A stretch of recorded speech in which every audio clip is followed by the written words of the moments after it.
एक बार माता पार्वती ने भूखे शिव भक्त को शमशान में चिता की अग्नि पर रोटियां सेकते हुए देखा। यह देखकर माता पार्वती का हृदय पूरी तरह से पसीज गया। वह तुरंत भगवान शंकर के पास आई और उन्हें सारा वृतांत सुनाकर कहने लगी, भगवान, लगता है आपका हृदय बहुत ही कठोर है, जो भक्त की यह दशा देखकर भी नहीं पसीज रहा है। हे प्रभु, कुछ नहीं तो कम से कम इतना तो कर सकते हैं कि अपने भक्त के भोजन की उचित व्यवस्था कर देते। देखिए यह किस दशा में है।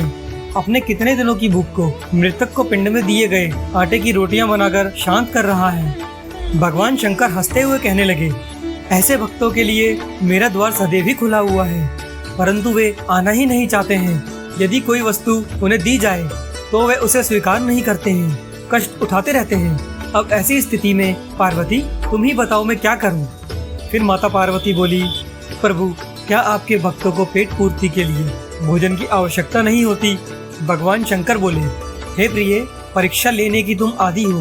यदि विश्वास नहीं है तो स्वयं जाकर पता कर लो, परंतु मेरे भक्त की सावधानी से परीक्षा लेना। भगवान शंकर का आदेश पाते ही माता पार्वती भिखारिन वृद्धा का वेश बनाकर उस शिव भक्त के पास पहुंची और बोली, बेटा, मैं कई दिनों से भूखी हूँ, क्या मुझे भी कुछ खाने को दोगे? भक्त बोला, अवश्य माते। और जो 4 रोटियां बनाई थी उसमें से 2 रोटी को उस वृद्ध औरत को दे दिया और बची हुई 2 रोटियों को स्वयं खाने के लिए आसन लगाकर बैठ गया। वृद्धा बोली, बेटा, इन 2 रोटियों से कैसे काम चलेगा? मैं अकेली नहीं हूँ बेटा, मेरा एक बूढ़ा पति भी है जो मेरी तरह कई दिनों से भूखा है, कृपा करके उसके लिए भी कुछ दे दो। शिव भक्त ने उन 2 रोटियों को भी उस भिखारिन को दे दिया। अब उसे बड़ा ही संतोष था कि उसकी वजह से भूखे व्यक्तियों को खाना मिल सका। भक्त ने अपने कमंडल से जल पिया और आत्मसंतोष के साथ वहां से जाने लगा। तभी पीछे से वृद्ध भिखारिन ने आवाज लगाई, वत्स, तुम कहाँ जा रहे हो?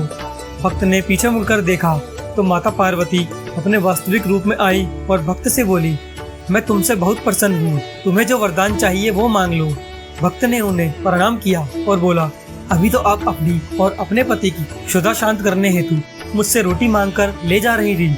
जो स्वयं दूसरों के समक्ष अपना हाथ फैलाकर अपना पेट भरता है, वह मुझे क्या दे सकता है? ऐसे भिखारी से भला क्या मांगूं?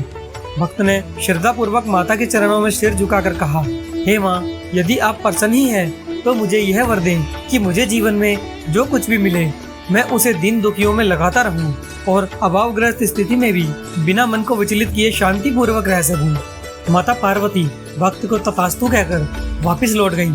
त्रिकालदर्शी भगवान शंकर सब देख रहे थे। उन्होंने मुस्कुराते हुए कहा, हे पार्वती, मेरे भक्त इसलिए दरिद्र नहीं रहते कि उन्हें कुछ नहीं मिलता, बल्कि भक्ति से जुड़ी उनकी उदारता उनसे अत्यधिक दान कराती है और वे खाली हाथ रहकर भी अधिक संपत्ति वालों से भी अधिक संतुष्ट रहते हैं। मित्रों, इस प्रेरक कहानी से हमें यह ज्ञान मिलता है कि हमें कभी भी कोई भी दीन दुखी मिले तो हमें उसकी बड़े ही प्रेम भाव के साथ सहायता करनी चाहिए। इससे भगवान सदैव प्रसन्न रहते हैं।